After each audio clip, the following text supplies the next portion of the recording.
So I won't actually use the mic. I'm just going to quickly introduce Josh again and get us started for our second lecture in the Friday morning lecture series on Dalí. And I will turn it over to Josh and let him get going. Excellent. Thank you for coming back. Thank you. Thank you all so much for having me. Can you hear me? Am I too loud? I'm a little loud. Hang on. How's that? Is that better? Okay. All right. Good morning, everyone. How are you all? Excellent. All right. Glad to see you. A few caveats right up front. I don't know if it's allergies or what. My throat's a little scratchy. So A, don't come near me. It's fine. And B, just know that hopefully my voice will hold out throughout the entire lecture. So before we begin, I just wanted to say thank you for coming back. And again, thank you to Scott and Jennifer and everyone for just helping me and inviting me to this program. So last week in the first lecture, I gave a sort of a 1,000-foot view of Surrealism itself, just to set up some ideas, some ideologies, some concepts, some historical moments that Dalí will be responding to when he enters into the movement. And we're going to talk about that entrance formally into Surrealism next week. So today what I want to do is spend a bit of time kind of stepping back and looking at Dalí the person, but really his early development, how he develops in such a way that brings us to that moment in 1929 when he formally enters into the Surrealist group. So to begin, in his 1942 autobiography, The Secret Life of Salvador Dalí, the artist states that, quote, "At 7, I wanted to be Napoleon, and my ambition has been growing steadily ever since." Now, what I find fascinating is, in a review of The Secret Life by the famed author George Orwell, called Benefit of the Clergy, Some Notes on Salvador Dalí, Orwell writes, quote, "Suppose that your real gift is for detailed, academic, representational style of drawing, your real métier to be an illustrator of scientific textbooks. How then do you become Napoleon? There is always one escape, into wickedness. Always do the thing that will shock and wound people." Clearly, Orwell is not a fan of the book. He does, it's a very short review. You can find it, I think it's in reprinted in the collection, All Art is Propaganda. But he waxes poetic about what an amazingly technically proficient artist Dalí is. He doesn't care for Dalí the person. And so I think Orwell makes an intriguing assessment here. As Dalí is writing his autobiography circa 1940, 1941, he strongly emphasizes a traditional artistic approach. Dalí really concludes the book on that point, which seems incongruous with the highly fantastical and elaborate lifestyle that Dalí fostered. Essentially, Orwell asks, where does Surrealism begin and end with Dalí? His art or his life? And these are some of the things I want to sort of discuss today. I want to consider Dalí's early life, both the actual events that led him to Surrealism, and more the myth-making, as he calls them, the false memories, that we'll discuss at length as well. So I think first to sort of understand this, we need to understand where Dalí comes from. And again, another caveat in terms of pronunciation, I studied German, and I also cannot roll my R's. So I'm going to do the best I can. But Dalí was born in 1904 in Figueres, Spain, in the Catalan region, in the upper coastal area, about 2 hours northeast of Barcelona. So here's Figueres here. Barcelona is down here. I just brought this in to show you that between Figueres and Cadaqués over here on the coast, this is where he's going to spend most of his early youth, in these two regions. Dalí's father, Don Salvador Dalí y Cusi, was a notary, a highly respected one, and his mother, Felipa Domenech, bore a child exactly 9 months and 10 days prior to Dalí's birth. And this older brother was also named Salvador Dali. Here is where, I mean, this is a tragic, tragic scenario. And it's one that would haunt the younger Salvador Dali throughout his life. But here again is where we start getting some of this myth-making that occurs. Throughout his life, Dali claimed that his older brother died at the age of 7. And in fact, in this painting here, from 1963, Portrait of My Dead Brother, there is first off no photograph of his brother that he bases this on, because his brother actually died at 22 months. There is an immense age disparity that he is setting up as this kind of myth that he wants to construct about his life, what informs his life. And we're going to see this throughout a lot of today, this sort of myth-making as it occurs. In certainly less tragic times, here is the Dali family on the coast of Cadaqués. Oh, sure, thanks. On the coast of Cadaqués around 1909. Here is little baby Dali right here, hanging out the coast. I love the fact that if you look carefully in some paintings, there's an image of a boat that looks very similar to this. I don't know if it's based on that photograph itself, but it shows up quite often. As Surrealist scholar and literary professor Marianne Cause has noted, myths run in the Dali family. For instance, it was never spoken of that Dali's father was born out of wedlock, or that his grandfather was not a doctor, as was claimed, but a producer of cork stoppers. And I think most notably that his grandfather committed suicide on the day he was to be taken to an insane asylum, and not, as the newspapers claimed, perishing from brain trauma. The type of story that would be told so that they could ensure he would receive a proper Catholic burial. So all of these secrets and myths, I think, make discussing Dali's early life very difficult, particularly since we cannot rely on Dali's own stories, on his own autobiography, on the stories he told others, as he consciously presents himself as an unreliable narrator. And I say consciously because this is indicated in a fascinating chapter in The Secret Life, titled, quote, False Childhood Memories, where he blends seeming fact and fiction together to present childhood moments rife with obsessions and violent altercations, as he notes while describing his school days, quote, "What, I repeat, did I do during a whole year in this wretched school? One single thing, and this I did with desperate eagerness. I fabricated false memories. The difference between false memories and true ones is the same as for jewels. It is always the false ones that look the most real, the most brilliant." End quote. Now, the way Dali describes these false memories without his explicitly acknowledging it reinforces his own brand of surrealism.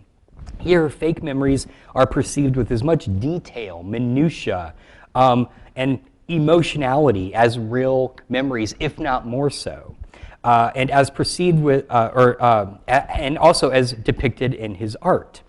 Here's just a great example. This is an illustration from The Secret Life. And I'm not sure if this is from the original 1942 edition or it was sort of revised in the 1960s.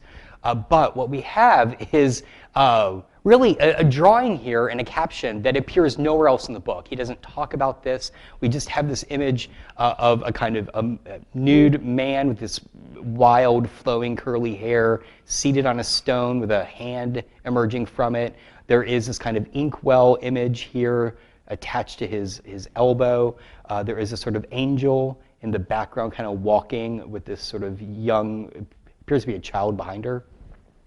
And then up here he writes, "False memory probably inspired by the face of a lawyer friend of my father, combined with an antique mythological engraving." So in a couple lectures, when we start talking about Dali's surrealist work and the ideas he develops, one of the things that's going to come up over and over again is his ability to kind of conflate imagery together in this idea he develops called the paranoid critical method. And just let those words wash over you now. We'll discuss them more later.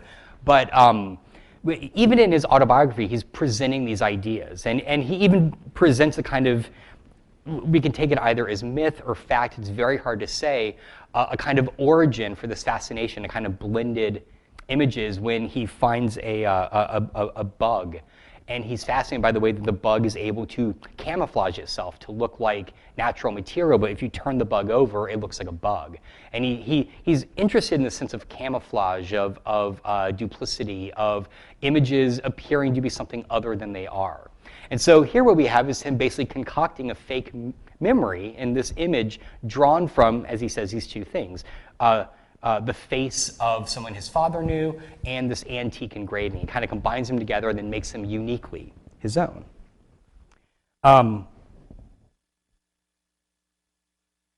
Some of these false memories, though, are presented in the book as the origins for some of his common reoccurring motifs, such as when he generates a memory. This is in the same chapter on false ones, of seeing a naked child. He cannot recall the gender, and vividly describes a mass of ants writhing from a hole the size of an orange in the child's buttocks. It's a very potent image. And he presents it as a way of like, this is, ostensibly the first time he had seen this kind of sense of ants emerging from a hole. And it was just utterly fascinating and horrific and enthralling for him.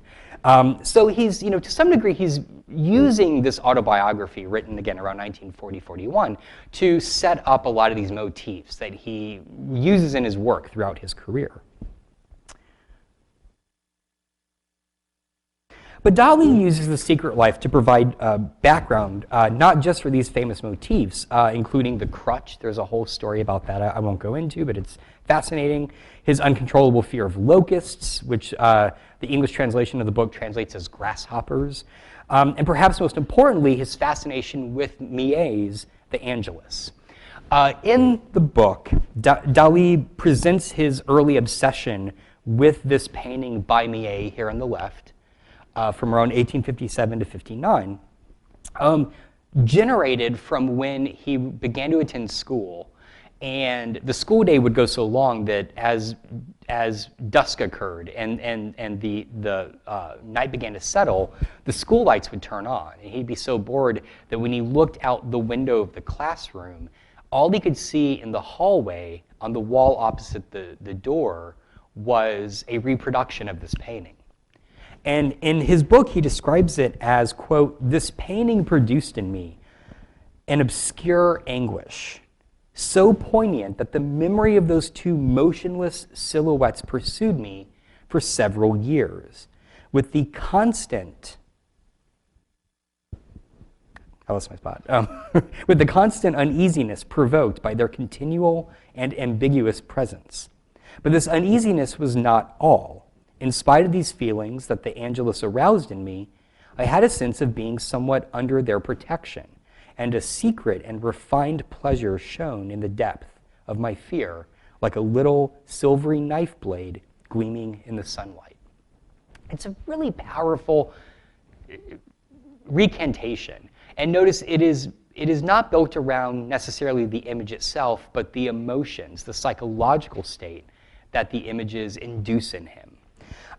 Despite the fact that Dali claimed he really forgot about this painting as he got older, in a footnote in the book, he describes how seeing a reproduction of it again in 1929, when he, again, enters into the Surrealist movement, he immediately felt the same uneasiness and the original emotional upset kind of overwhelm him again. It was not a memory of seeing the image, it was a memory of the psychological state the image induced that washed back over him one more time. I can only think to compare it to those moments when you smell something and it just generates this utterly powerful memory that is tantalizing in your brain. You're like, where was I when I smelled that, right? And you're like fascinated by it. He's doing that, but it's not a scent. It is this image. And it is a specific set of emotions that he's feeling when he looks at it. I mean, clearly, Millet's painting had a profound impact on Dalí. The shadows of these figures here often referred to as a husband and a wife, show up again in numerous paintings he produced. There are 3 instances of it just in the exhibition upstairs alone. This painting from around 1932 called The Angelus, and then 2 others. And those are not the only ones. So he's constantly returning back to this image as not just potent to him, but it seems to be referring to a set of ideas that he's going to explain in great detail in an essay, and we'll talk more about that in a couple of lectures. And just one last thing as well, Marianne Cause has noted that what may also be lending itself to this sort of potency of this image is that throughout his life, Dali's favorite time of day was sunset and dusk. He loved that time. He would go walking on the beach at that time. And notice that is, of course, the time of day that is being depicted here in the Angelus. And so that may also give this sort of, she suggests, a sort of tantalizing link to what, part of just this big idea of what fascinates him about it.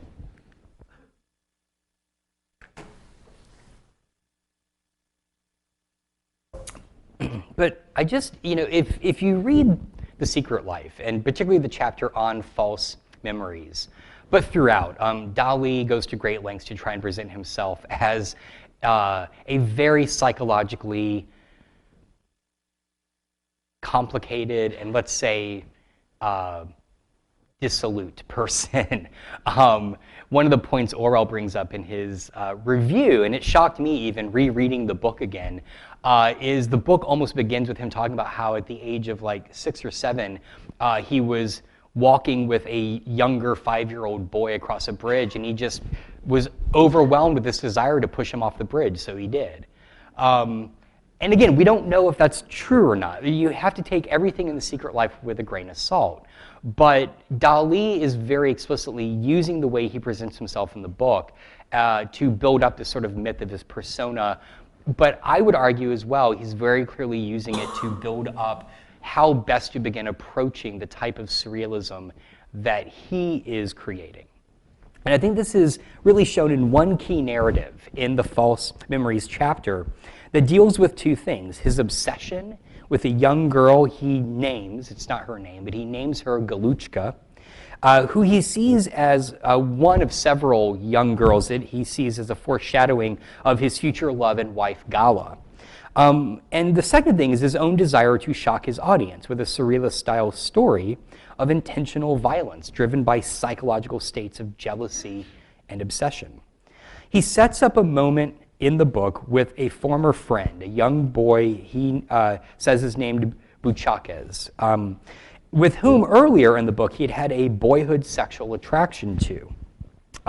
It's actually a fascinating passage. It's when you read it, it's clear he had just had this deep, deep physical attraction and longing for this boy, and then goes on in this kind of side to just state, almost like a rant 4 or 5 times, I am not a homosexual, I am not a homosexual.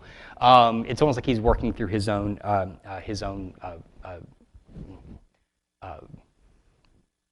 interests, his own, as he sees them, demons. But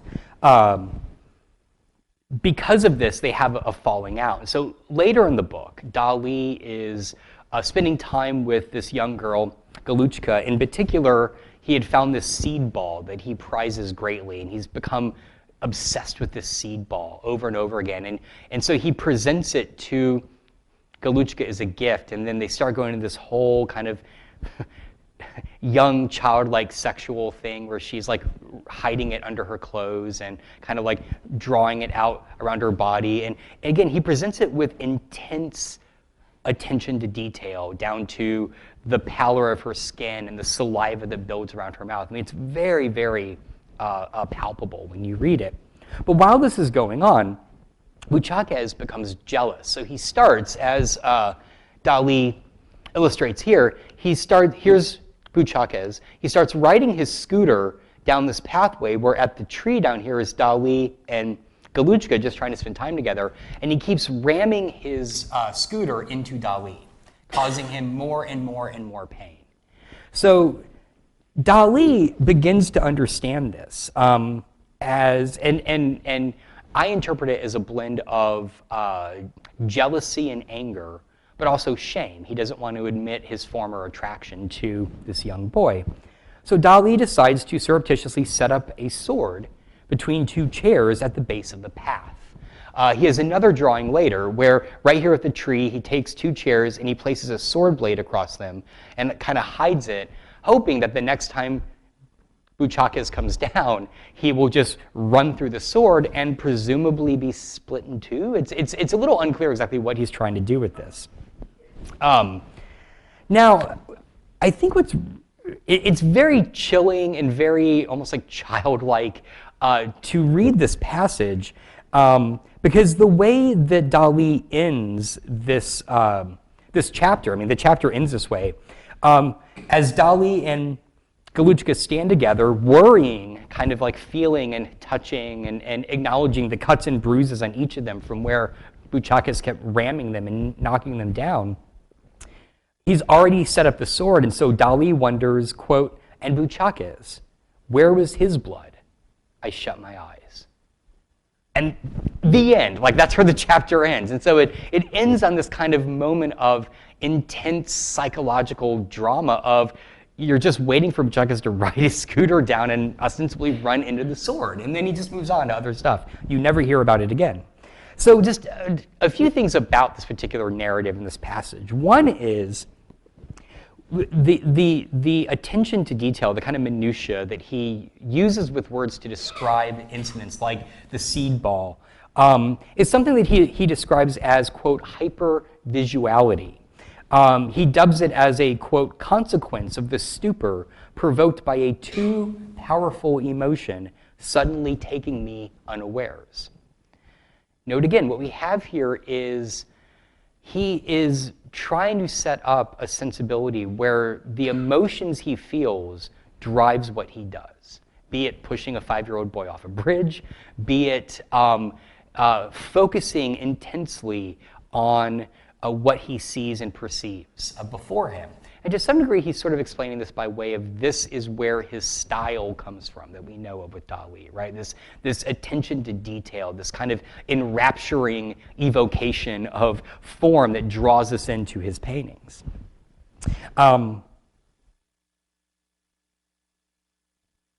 But these types of narratives and incidents, and even the concept of hypervisuality, these are just one of numerous instances in his book where he presents himself as prone to violence, be it as a means of attracting attention when he feels like he's not getting enough attention, or when driven by his own psychological needs, the overwhelming emotion he described. Also, as several historians have noted, his use of language in the book painstakingly and beautifully describes details, particularly when the false memories are invoked. And this, again, corresponds with Dali's own painting style, especially, I would say, with the types of intimate, small-form paintings in the exhibition upstairs.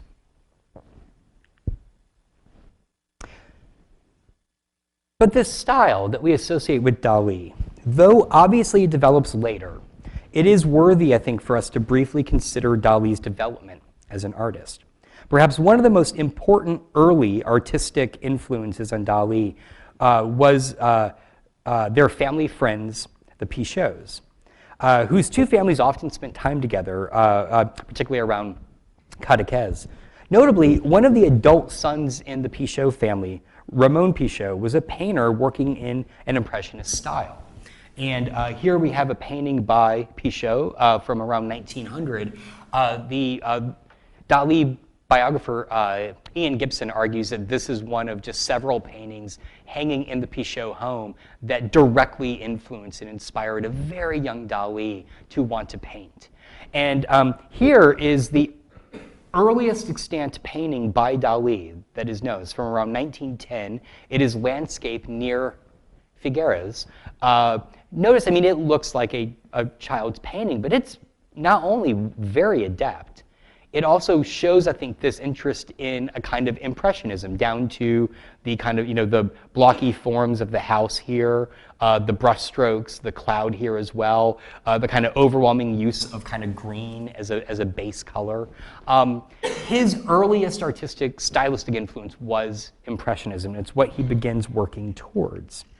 I think another important aspect about the Pichot family, especially Ramon Pichot, is that he was and would become close friends with Picasso.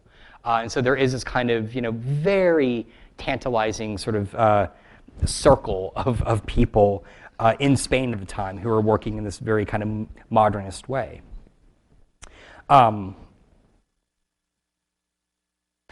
landscape would be a primary subject throughout Dali's early years. We see that in the first painting, or at least the oldest to survive. It is also evident in his later work as well. If you just go through his catalog raisonné, landscape shows up, a huge preponderance of the subjects that he's painting. Here's a later painting from 1921 of Cadiquez seen from the back. And I bring this up as well because it is clear that the landscape he grows up in, which he claimed was the most beautiful landscape in the world, is one that is constantly inspiring him, and not just in the well-known work that we know from later in life, but throughout his life. He's being influenced by this landscape. And here we have, this is just, is it impressionist? Is it post-impressionist? It's hard to say, but it's very clear he is increasingly well-versed in the kind of modernist movements of the day. And his exposure to art in his early years is indicated by the first studio setup that he had in an abandoned laundry room on the top floor of the family home, which he outfitted with, and I just love this mental image, a little makeshift table in the recessed wash trough that he would sit in. And he also set up a complete set of small art books from a series known as Galwin's art books that his father had bought for him. And here is just a page from one of the volumes. I think it's from around volume 37, 38. Around 1910, telling you what all the back catalog of each volume is. And I just bring it in to show you that these are the artists that he's also having earliest exposure to. And I think it's remarkable that when you look through scans of these books, they're all in black and white. He's not seeing these in color. He's seeing these in kind of black and white, very early photographically reproduced format. So ones that will stand out, early Flemish painters here proved to be a huge influence. Velasquez, of course, Goya down here as well.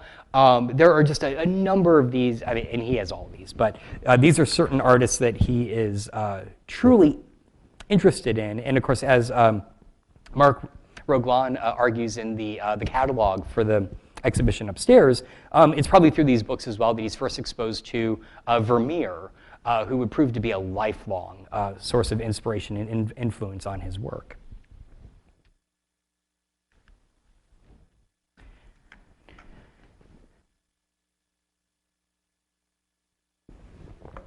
Now, the influence of these other artists, I think, is evident in a shift in his work and style and the breadth of his work from about 1918 onward.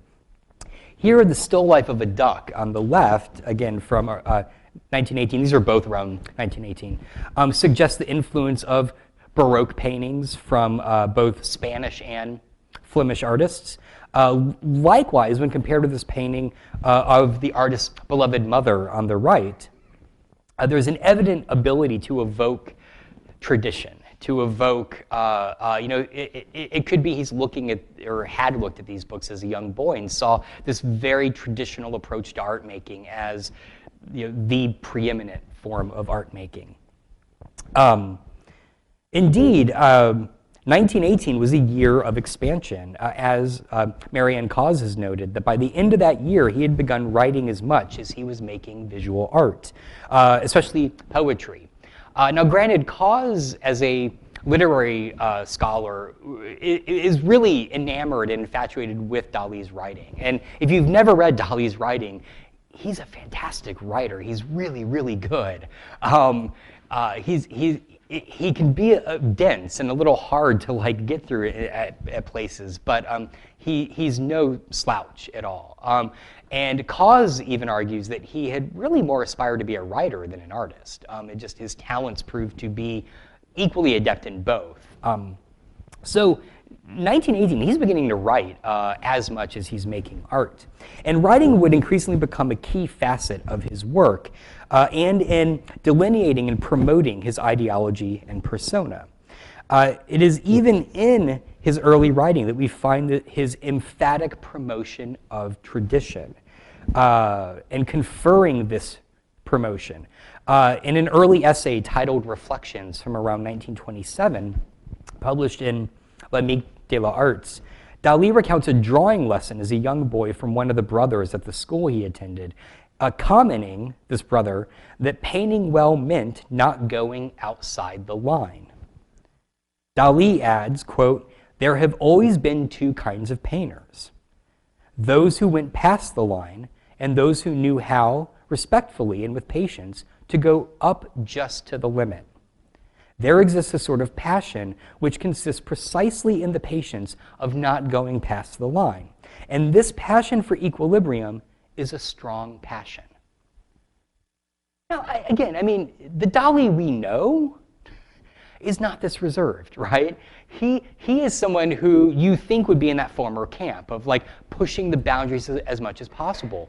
But when you read this early writing, when you read around 1940-41, when he's writing self-portrait, and when you see his work, he is in many ways a traditionalist. That is his style and approach to painting. And here, what he's arguing for is not going past the line. Like he's arguing for the counter to that. Maintaining tradition is what he's arguing for. And again, despite the fact that he would promote and initiate his classical phase while writing The Secret Life in the early 1940s, his opinions on technique and training were coalescing as early as the mid-1920s. Oh, there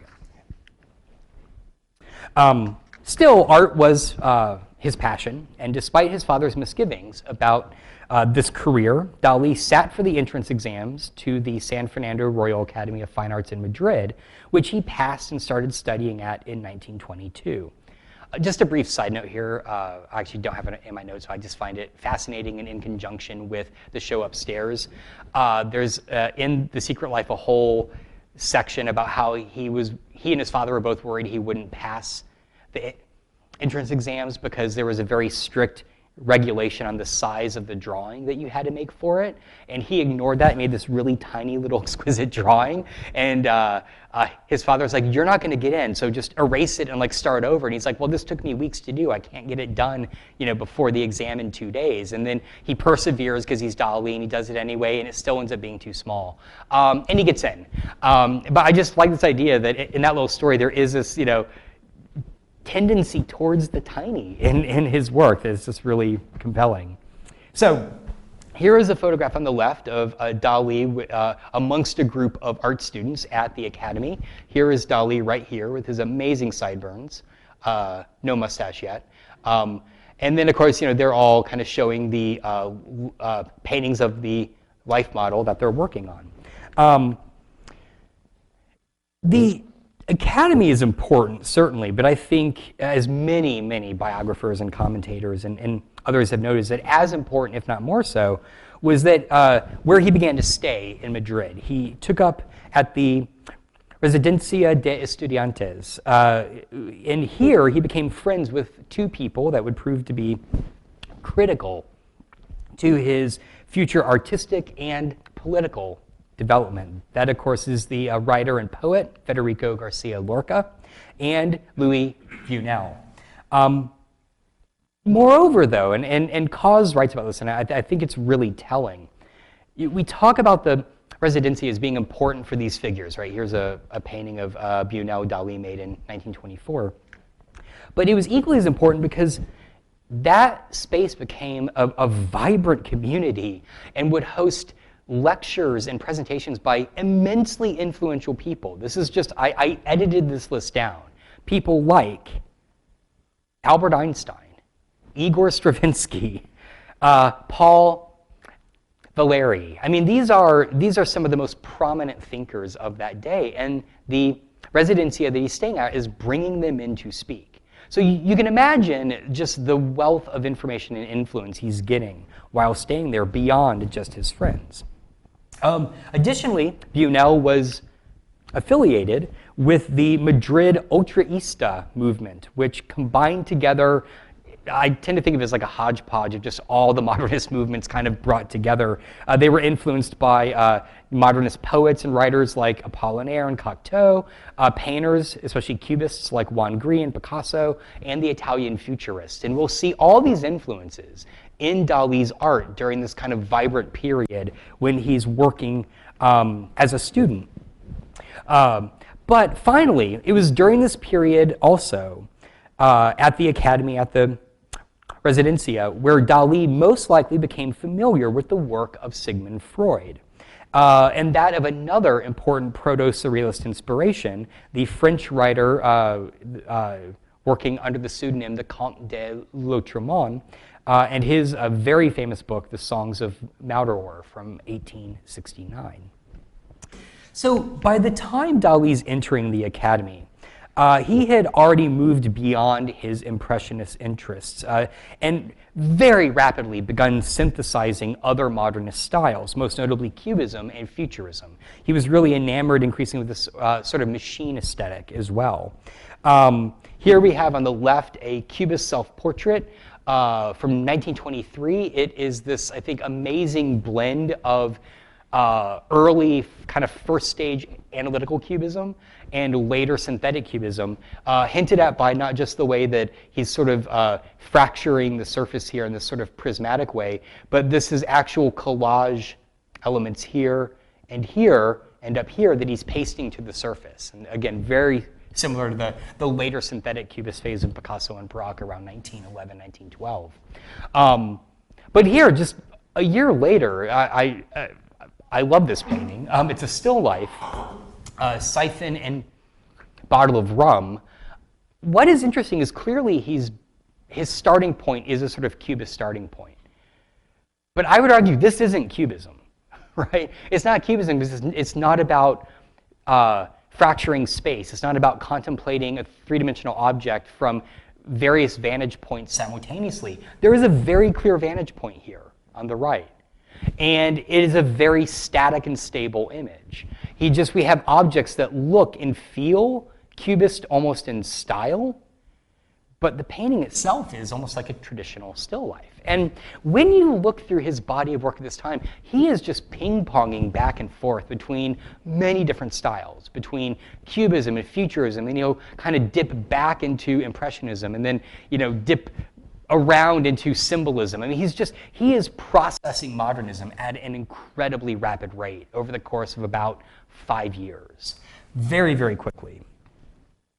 This is also a painting that he gave Lorca. There's a famous photo of Lorca in his room, and this painting's hung up above the bed. So just as an example of how kind of rapidly his style is shifting around, by 1925, 26, amidst, I don't get the impression that this is all lockstep, right? These are all mixed together. Amidst these, highly Cubist paintings, highly abstract paintings, he's also producing paintings like these. On the left, this very famous painting of a girl at a window. That is his sister from 1925, which is intensely naturalistic. I mean, it is almost in no way abstract. And that extends as well to this still life here of a basket of bread from 1926, where we start getting a little bit of that sort of Dalínian focus on detail. You can certainly see the influence of Flemish still life, of Baroque Spanish still life here as well. But I know it's kind of weird to say, I love this bread right here because that feels like later Dalí, right? The way the shadows are kind of blended together. It shifts slightly away from still life into something that we'll become much more familiar with. It's almost like evocative almost indescribable texture that is not bread-like, it's almost silky that he's painting there.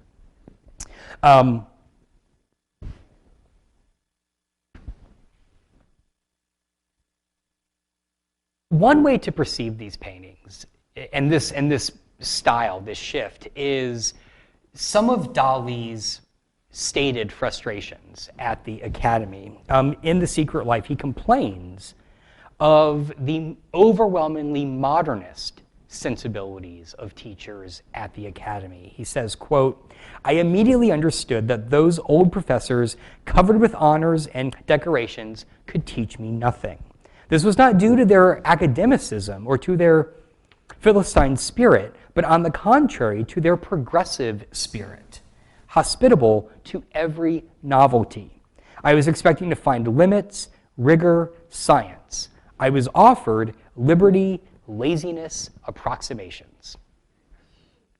He really, I mean, when you read The Secret Life, there's a whole passage before this where he's desperately trying to get a teacher to help him understand the proper blend of varnish. He's like, "I just need to know, like, how much varnish do I blend?" And the professor's like, "Well, just do whatever." He's like, "No, that's not what I want," right? You kind of get a sense of a student and an artist who's deeply frustrated because he wants to be able to paint like this, and his teachers can't give this to him. Which perhaps makes it unsurprising when in 1926, Dalí is expelled from the Academy for refusing to allow faculty to judge him during oral exams. He basically said, "You are not worthy of judging me," and then they threw him out. In the aftermath, Dalí feverishly produces work, while also beginning to write more and more essays and diatribes for Spanish modernist publications like L'Amique de l'Arts. He's writing for others as well. And these are some of his, I would say, his earliest mature writings about his stance on art and what he believes. They're informative to read because looking through his entire body of painting during this time, there is a stark shift that occurs right around 1926, so right after he's expelled from the Academy.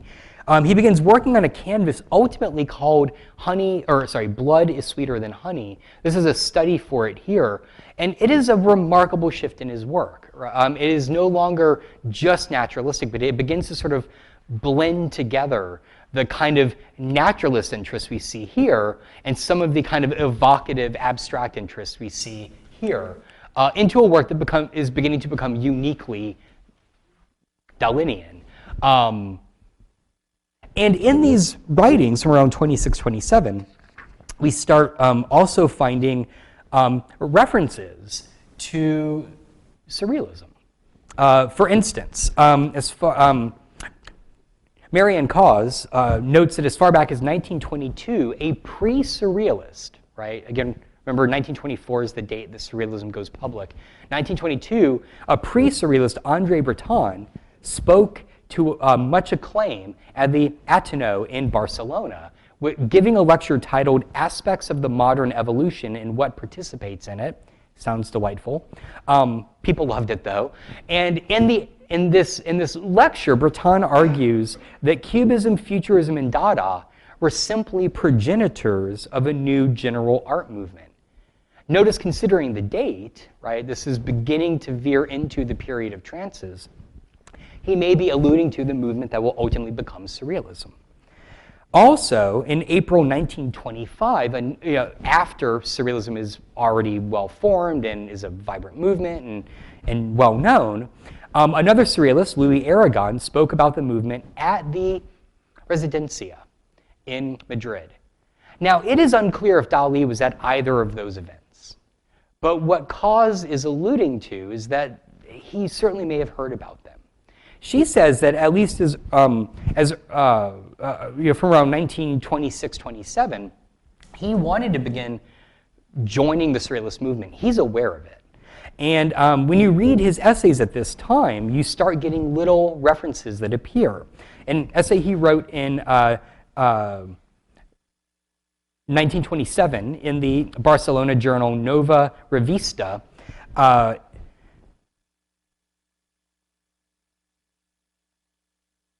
was written for an exhibition that Lorca was having. Actually, he had done these colored drawings. And Dali ostensibly is writing about his friend's work, but he begins referencing the paintings of Giorgio de Chirico. And what's interesting is when you look at this untitled panel painting from 1928 over here, this looks very much like a de Chirico painting, right? Down to the kind of barren landscape, the kind of Italianate building with the arcade over here, the sculpted figure casting this very kind of concrete shadow. It looks like Dali doing Chirico. And in the essay, he talks about Chirico this way, quote, Chirico, a profoundly erotic, truly obsessed painter, an exceptional master of the most subtle frisons, of the most pathetic lyricisms, and the most formidable concrete illusions, was not cut out for sainthood. And today has succumbed to the immoral life, to that innocent immoral life, which a number of young people in Paris lead, and which is called Surrealism. Now, Robert Descharnes has stated that this is the first appearance of the word Surrealism in Spain, and that Dalí was not only obviously aware of the movement, he calls it out directly, but by, again, 1927, he decided he wanted to join the group. I love that passage because it sounds like he's being hypercritical of de Chirico, but notice he says of that, succumb to that immoral life, that innocent immoral life, right? He's praising him. He wants to be part of this immoral life the Surrealists are developing, as Chirico is as well. It is during this period as well that Dalí makes his first trip to Paris in 1926. Infamously, before he goes anywhere else, he goes to meet Picasso, and then immediately makes a beeline to the Louvre. That's what he wants to do first. He's aided on this trip by Bunel, as the two of them meet other Spanish modernists in France at the time, such as Miro. And as Dalí's painting and writing become more confident, he begins to exhibit work, particularly at his first solo show in Spain. And by 1929, Bunel invites Dalí to go to Paris with him to make a film. It is here we will pick up next time and discuss the creation of their first collaboration together, the groundbreaking Surrealist film Un Chien Andalou, and Dalí's formal entry into the Parisian Surrealist movement. Thank you.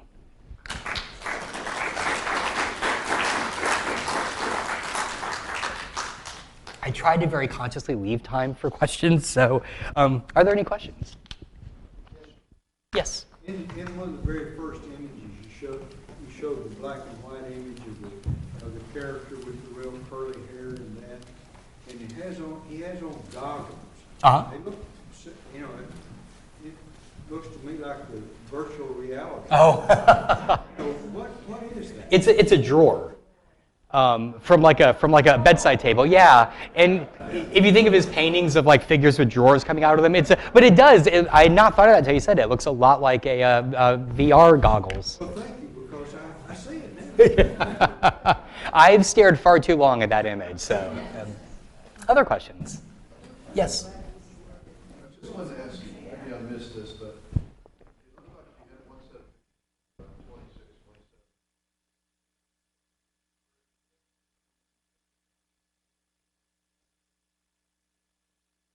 27. Mm-hmm. Yeah, now that's pretty conventional, although if you look around the edges, there's a few things a little odd about the tablecloth on the right. Right here. Maybe, and then the next thing you showed you've done is really kind of what we think of as conventional surrealism. So do you think at that point in time is it your understanding, he just made a conscious decision, I'm not going to do this anymore, I'm going to do this really weird stuff? So the question is, as we see his work develop over the course of 1926 onward, is it a conscious decision to shift from this to this? That's a really good question, and I don't have a definite answer for you because it's so difficult to parse what Dalí's actually thinking. I would say, based on his own elaboration of how he functions, everything he does is very intentional and foregone and thought out and brilliant. So I guess in that regard, yes. But I will say, and you could do this. The entire catalog Resonate through the Gala Dali Foundation is online. If you just go online, you can, the first section is 1910 to 1926, 27? No, 29.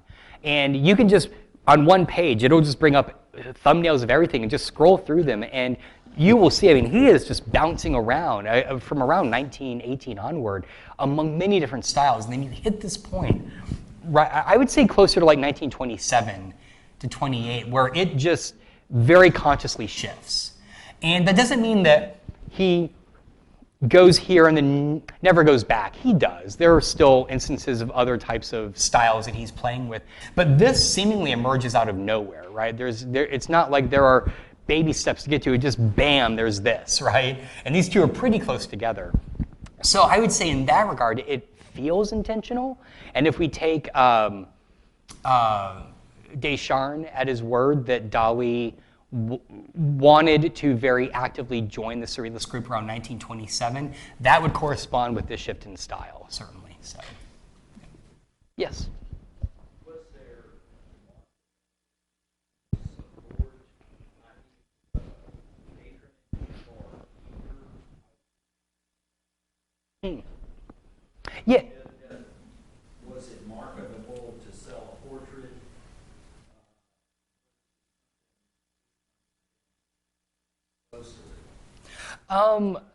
That is a good question. So right after he gets expelled in 26, the way that Dali explains it is his main concern was, I need to prove to my father that I can survive as an artist. So his immediate concern becomes making work and trying to get gallery representation. That's why having his first solo show is such a big, momentous moment, because it is, but by all accounts, it was very well received. And he does well with it, and it proves to his father that he can be an artist. There are early gallery owners. Doma is an early one that supports him. And then there is a gallery owner, Gozman in Paris, who learns about Dali, and then that's what brings him to Paris initially, is not just Bunel, but also this possibility of exhibiting in Paris. So I guess to answer your question, yes, it is certainly marketable. I don't know specifically about the Surrealist work, but the Surrealists pick up on what he's doing, and that's why pretty rapidly they invite him in. And there's some tentative visits. You know, they come out to visit him in Spain, where he shows them the work that he's doing. I think he's still working on this one when that occurs. So yeah, it's getting there. I don't know how. I don't know what work he is showing in that one-person show in Spain, though. That's a great question. I'm a little unclear about that. So, yes. One of his landscapes really Yeah, I would totally agree with you. There's a lot of, and not just landscapes, but even still lifes that feel very Cezanne-like, where he's forming objects in a way where it's more about the strokes of the color and the brush to make it feel rounded rather than these stark values. I had the same thought. Now, I don't know, I've not come across a passage where he says, you know, Cezanne was a love of mine. If someone knows, please pipe up. I'm sorry? Cezanne was huge in Barcelona at the time. Oh, was he? Okay. Oh, great. There's a number of artists that were following Cezanne at that time. Okay. And is that part of the Ultraista movement, or is it? No, it's separate. Is it? Okay. Yeah, that gets into a whole other whole other thing. But okay, there he goes. Cezanne was immensely popular in Spain, so that would make sense. Yes. Oh, and Barcelona. Sorry. This one here? I'd have to look it up. I'm sorry. I've been bad not putting sizes in my slides. I'm sorry. Yeah, I don't think it's huge. Yeah, I don't think so. I can, if I had internet, I would pop it up on the foundation website, but I don't. Sorry. Go ahead. It was the tension between that structured traditional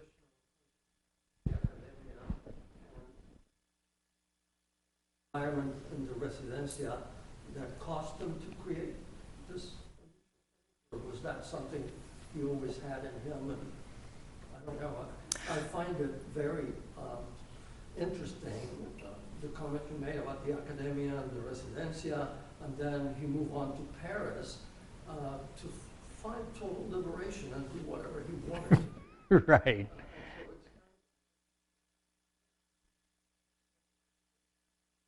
I think it certainly is circumstantial to a certain degree. I would say I'm positing that I think it is the tension between these two things that is leading to what we think of as Dali's surrealism. But that's why last week I led with, by the time of The Secret Life in 1940, he is almost, very vehemently turning against modernism, and to a certain degree, orthodox surrealism. He's like, I am surrealism, and what I do kind of goes. But I think there is tension there, and I tend to read through his kind of sourness at the modernist philosophy of the academy as him being pressured, right? I think we see that here to some degree, him being pressured to make modernist work because that's how they're teaching, right? And that happens in any art school. You kind of feel the pressure to conform to the ways that you're being taught. And so I tend to think of, this to some degree is the kind of work he's producing very well. Don't get me wrong, I don't think this is slapdash whatsoever. I think he's just processing these modernist movements very rapidly, very, very quickly. But there is still very much a kind of traditionalist bent and desire in his work, and we see these things butting up against each other. So I don't have an answer. I would just say I agree with you. Other questions? Yes? Yeah. This is the watermark for the foundation. So all the images on their site have that watermark. So, yeah. Sorry, I meant to point that out earlier. Thank you. All right. Well, thank you all so much for coming. And again, next week we'll pick up at 1929 and come prepared to watch a film. So. I think he's starting.